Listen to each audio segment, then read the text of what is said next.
घर गई। वहां जाकर उसने श्री सत्यनारायण के व्रत को पूजन को देखा। वहां बैठकर उसने कथा सुनी और वरदान मांगा। तदंतर प्रसाद ग्रहण करके वह कुछ रात होने पर घर गई। माता ने कलावती के कन्या से प्रेम पूर्वक पूछा, पुत्र रात में तू कहाँ रुक गई थी? तुम्हारे मन में क्या है? कलावती कन्या ने तुरंत माता से कहा, माँ, मैंने एक ब्राह्मण घर में मनोरथ प्रदान करने वाला व्रत देखा है। कन्या की उस बात को सुनकर वह बड़ी की भार्या व्रत को करने को उगत हुई और प्रसन्न मन से उस साध्वी ने बंधु बांधवों के साथ भगवान श्री सत्यनारायण का व्रत किया था। इस प्रकार प्रार्थना की, भगवान आप हमारे पति एवं जमाता के अपराध को क्षमा करें। वे दोनों अपने घर शीघ्र आ गए, जहाँ इस व्रत से भगवान सत्यनारायण पुनः संतुष्ट हो गए तथा उन्होंने नृपश्रेष्ठ चंद्रकेतु को स्वप्न दिखाया और प्रातः काल दोनों बड़कों को छोड़ दो और वह सारा धन भी दे दो जो तुमने उनसे इस समय ले लिया है, अन्यथा राजधन एवं पुत्र सहित तुम्हारा सर्वनाश कर दूंगा।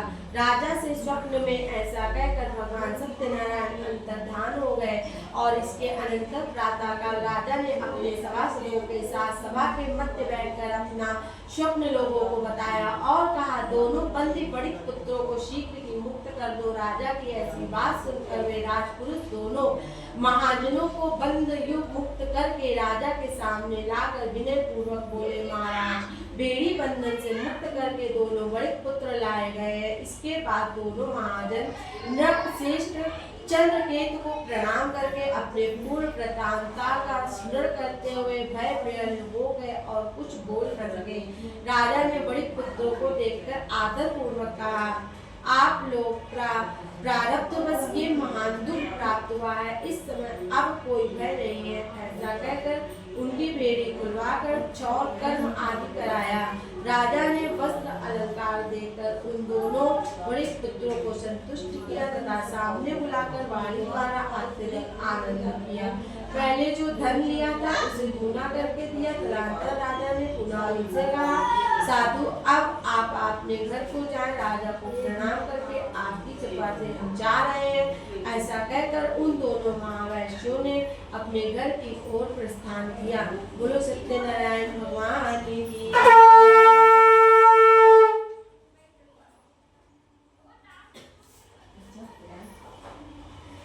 श्री सूत जी बोले, साधु मंगल चरण कर और ब्राह्मणों को दंड देकर अपने नगर के लिए चल पड़ा। साधु के कुछ दूर जाने पर भगवान सत्यनारायण की जिज्ञासा हुई, साधु ने तुम्हारी नाव में क्या भरा है? तब धन के मत में चूर दोनों महाजनों ने अवहेलना पूर्वक हंसते हुए कहा, दंडन क्यों पूछ रहे हो? क्या कुछ दर्द लेने की इच्छा है? हमारी नाव में तो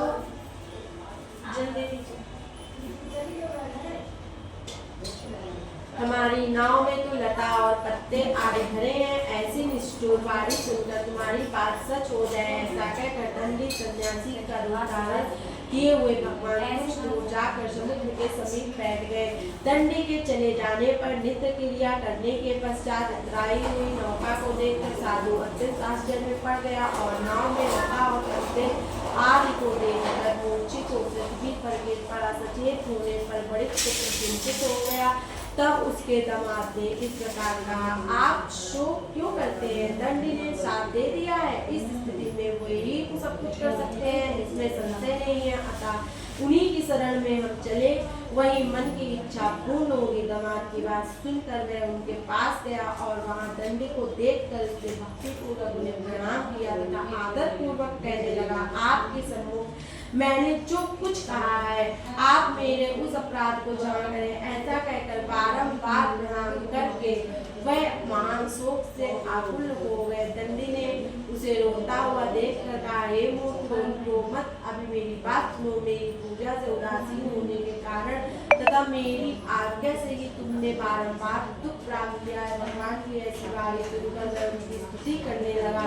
साधु ने कहा, हे प्रभु, यह आश्चर्य की बात है कि आपकी माया से मोहित होने के कारण ब्रह्मा आदि देवता भी आपके गुणों और रूप को यथावत रूप नहीं जान पाते, फिर मैं मूर्ख आपकी माया से मोहित होने के कारण कैसे जान सकता हूँ।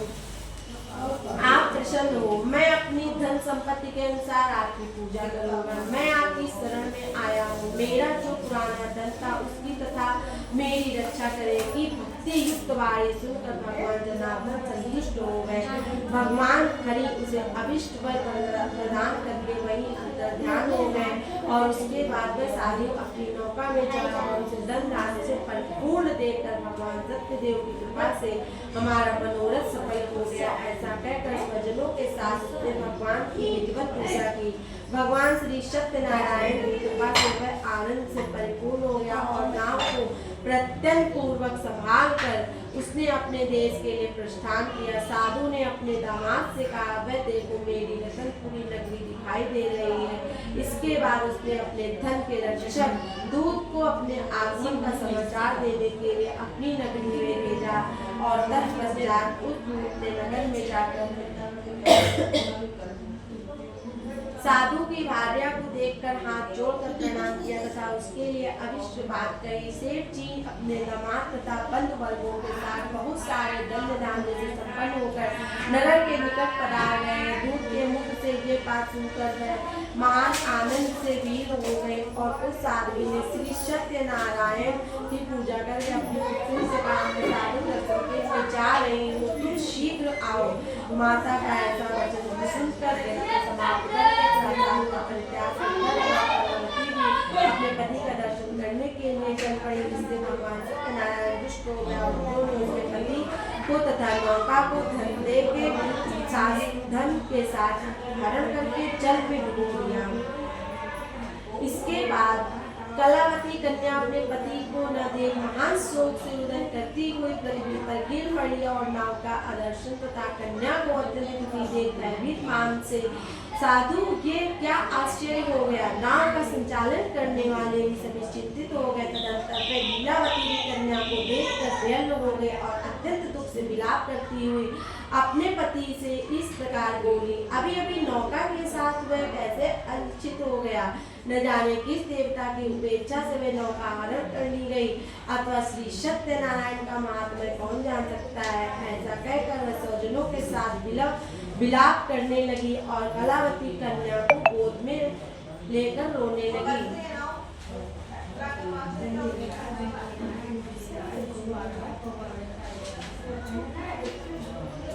कलावती कन्या भी अपने पति के नष्ट हो जाने पर दुखी हो गई और पति की पादुका लेकर उनका अनुगमन करने के लिए उसने मन में निश्चय किया। कन्या के इस प्रकार के आचरण को देखकर भार्या सहित वह धर्मज्ञ साधु बड़ी अत्यंत शोक संतप्त हो गया और सोचने लगा, यह तो भगवान सत्यनारायण ने ये धन अपहरण किया है अथवा हम सभी भगवान सत्यदेव की माया से मोहित हो गए हैं। अपनी धन शक्ति के अनुसार मैं भगवान सत्यनारायण की पूजा करूंगा।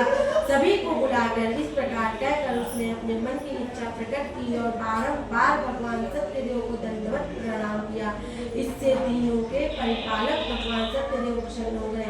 भक्त वत्सल भगवान ने कृपा पूर्वक कहा, तुम्हारी कन्या साथ छोड़कर अपने पति को देखने चली आई है। निश्चय इसी कारण उसका पति अदृष्ट हो गया। यदि घर जाकर प्रसाद ग्रहण करके पुनः आए तो हे साधु, तुम्हारी पुत्री पति को प्राप्त करेगी, इसमें संशय नहीं है। कन्या भी आकाश मंडल से ऐसी वाणी सुनकर शीघ्र ही घर गए और उसने प्रसाद ग्रहण किया।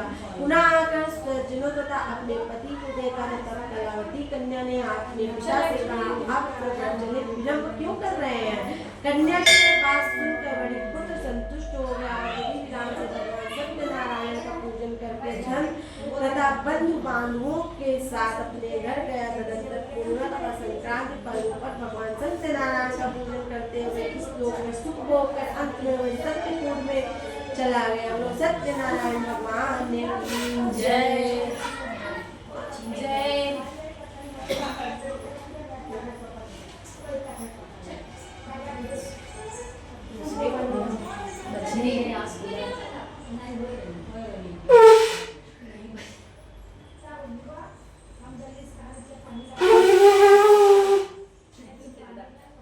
यहाँ से खुला है ना, इस वजह से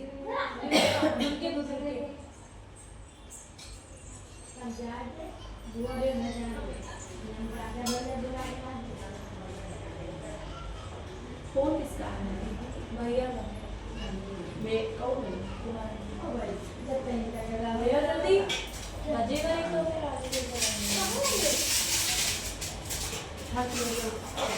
आराम से। श्री सूत जी बोले, श्रेष्ठ मुनियों, अब इसके बाद मैं दूसरी कथा कहूँगा। आप लोग ने अपनी प्रजा का पालन करने में तुंगध्वज नामक एक राजा था। उसने सत्यलोक के प्रसाद का परित्याग करके दुख प्राप्त किया। एक बार वह वन में जाकर और वहाँ बहुत से पशुओं को मारकर वट वृक्ष के नीचे आया। वहाँ उसने देखा कि गोपगण बंधु बांधवों के साथ संतुष्ट होकर भक्ति पूर्वक भगवान सत्यदेव की पूजा कर रहे हैं। राजा ने देखकर भी अहंकार वश न होता तो वहां गया और न उसने भगवान सत्यनारायण को प्रणाम भी किया। इसके बाद सभी गोपगण भगवान प्रसाद राजा के समीप रखकर वहां से लौट आए और इच्छा अनुसार उन सभी ने भगवान का प्रसाद ग्रहण किया। इधर राजा को प्रसाद का परित्याग करने से बहुत दुख हुआ। उसका संपूर्ण धन्य धान्य एवं सभी 100 पुष्ट नष्ट हो गए। राजा ने मन में यह निश्चय किया कि अवश्य ही भगवान सत्यनारायण ने हमारा नाश कर दिया है, इसलिए मुझे वहीं जाना चाहिए जहाँ श्री सत्यनारायण व्रत का पूजन हो रहा था। ऐसा मन में निश्चय करके वह राजा गोपगणों के समीप गया और उसने गोपगणों के साथ भक्ति श्रद्धा से युक्त होकर विधि पूर्वक भगवान सत्यदेव की पूजा की। भगवान सत्यदेव की कृपा से वह पुनः धन और पुत्रों से संपन्न हो गया तथा इस लोक में सभी सुखों का उपभोग कर अंत में सत्य को प्राप्त हो गया। और सूत जी कहते हुए बोले, जो व्यक्ति इस परम दुर्लभ श्री सत्यनारायण के व्रत को करता है और पुण्यमयी तथा भक्ति युक्त होकर सुनता है, उसे भगवान सत्यनारायण की कृपा से धन धान्य आदि की प्राप्ति होती है। दरिद्र धनवान हो जाता है, बंधन कृपा हुआ बंधन से मुक्त हो जाता है, डरा हुआ व्यक्ति से मुक्त हो जाता है। ये सत्य बात है, इसमें संशय नहीं है। सभी प्रसिद्ध फलों का भोग प्राप्त करके अंत में सत्य पूर्ण हो जाता है। हे ब्राह्मणों, इस प्रकार मैंने आप लोगों से भगवान सत्यनारायण के व्रत को कहा, जिसे करके मनुष्य सभी दुखों से मुक्त हो जाता है। कलयुग में तो भगवान सत्यदेव की पूजा विशेष फल प्रदान करने वाली है। भगवान विष्णु को ही कुछ लोग काल, कुछ लोग सत्य, कोई ईश और कोई सत्यदेव तथा दूसरे लोग सत्यनारायण नाम से कहेंगे। अनेक रूप धारण करके भगवान सत्यनारायण सभी का मनोरथ सिद्ध करते हैं। कलयुग में सनातन भगवान विष्णु की सत्य व्रत रूप धारण करके सभी का मनोरथ पूर्ण करने वाले होंगे। हे श्रेष्ठ मुनियों, जो व्यक्ति नित्य भगवान सत्यनारायण की इस व्रत कथा को पढ़ता है, सुनता है, भगवान सत्यनारायण की कृपा से उसके सभी पाप नष्ट हो जाते हैं। हे मुनीश्वरों, पूर्व काल में जिन लोगों ने भगवान सत्यनारायण व्रत का किया था, उनके अगले जन्म का वृतांत कहता हूँ और आप लोग सुने। महान दूसरे जन्म में सुदामा नामक ब्राह्मण हुए और उस जन्म में भगवान श्री कृष्ण का ध्यान करके उन्होंने मोक्ष प्राप्त किया। लकड़हारा बिल्ल गो का राजा हुआ और अगले जन्म में उसने भगवान श्री राम की सेवा करके मोक्ष प्राप्त किया। महाराज उल्लामुक्त राजा दशरथ हुए, जिन्होंने श्री रंगनाथ की पूजा करके अंत में वैकुंठ प्राप्त किए। इसी प्रकार धार्मिक और सत्यव्रती साधु मोरध्वज नामक राजा हुआ और उसने ओर से चीचा अपने पुत्र की आदिदेव भगवान विष्णु को अर्पित कर मोक्ष प्राप्त किया। महाराज तुंगध्वज जन्मांतर में स्वयं मुख मन हुए और भगवत संबंधी संपूर्ण कार्यों का अनुष्ठान करके वैकुंठ लोक को प्राप्त हुए। जो गोप करते हुए सब जन्मांतर में ब्रजमंडल में निवास करने वाले गोप हुए और सभी राक्षसों का संहार करके उन्होंने भी भगवान का शाश्वत धाम गोलोक में प्राप्त किया। बोलो सत्यनारायण भगवान की जय हो।